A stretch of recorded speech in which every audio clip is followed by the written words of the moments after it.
Europe is highly relevant every day to all of its 500-odd million citizens. They don't realise it, no fault of theirs, they're not told. The biggest single failure is the failure to sell Europe, but the main fault actually rests with the member state leaders. They've got to sell Europe, not Brussels.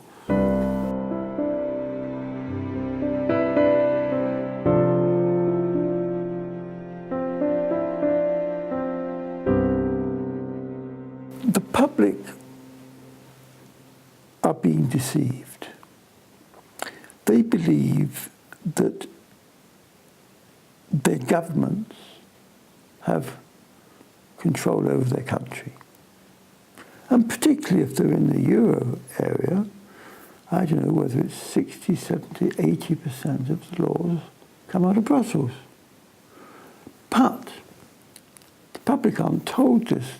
What the public are told is when the government doesn't like it, Brussels, when they like it, it's us. The institutions of the community have failed to sell themselves. Now, one of the problems here, and certainly where the Commission is concerned, is in a major company, the person responsible for communication is sitting around the board table. When you don't make a decision, hand it to the communicators to do a press release. You want the communicator present, because the way the deal is structured influences the way you can sell it. So we're totally unprofessional in our communication. And with all due respect to President Barroso and this idea of Commissioner Reding that he should be followed around 24 hours a day with camera, making him the voice of Europe. But Europe has many voices, and it wants lots of clear, simple messages repeated over and over again. If you take the present financial and economic crisis and the problems with the euro, no one is explaining how much worse things would have been if we didn't have the euro.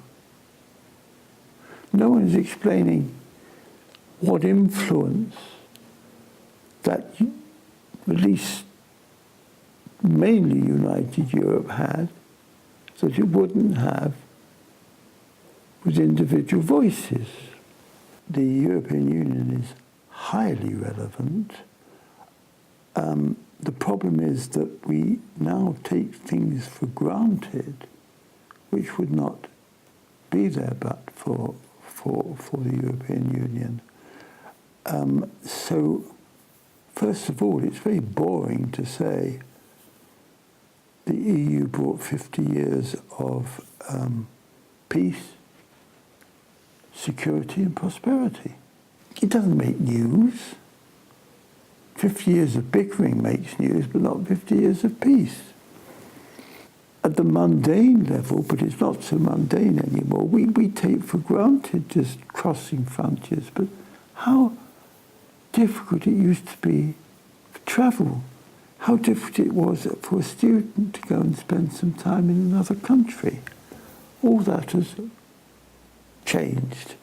If you go on the floor of the US Senate, you will see a Californian senator and a Texan senator fighting each other just as much, if not more, than in European Parliament. But In the European Parliament, different countries, this is serious. They're suddenly different states. One of our difficulties here in Europe is that there is no really good public policy debate underpinning EU decision-making and policy forming. And our think tanks stroke scholars, it's too academic. Research, that's what's important now. What you advocate's got to be properly researched, but academics don't write in a form that's going to influence. I mean, lobbying and influencing is all about finding the right message in the right form to the right people at the right time. Remember that Jacques Delors was not the first candidate for the presidency. It was the French foreign minister. But Mrs. Thatcher totally disliked him and his socialist ideas. And because of Delors' strict financial control when he became a minister after Mitterrand had screwed things up a bit, she thought he was one of us. So Delors was appointed. She appointed Lord Cockfield, the Internal Market Commissioner, who was a total Englishman, to stop all this nonsense in Brussels. You put them together and you have Mitterrand and Kohl, and whoosh, away you go. Now, Van Rompuy was, I think, appointed because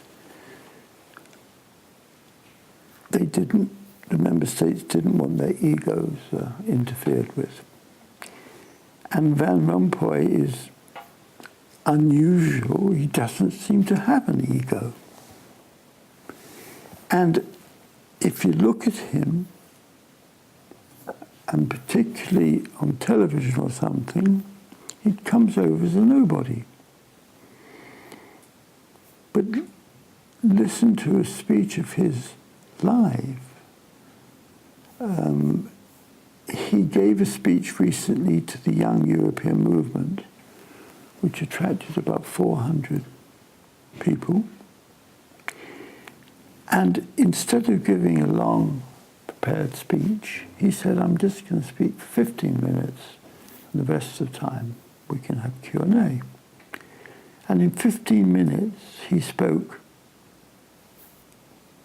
absolutely clearly of how he saw the Union and its development.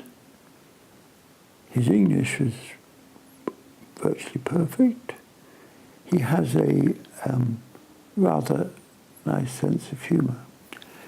In answering questions, I've never heard anyone so thorough in answering every part of every question.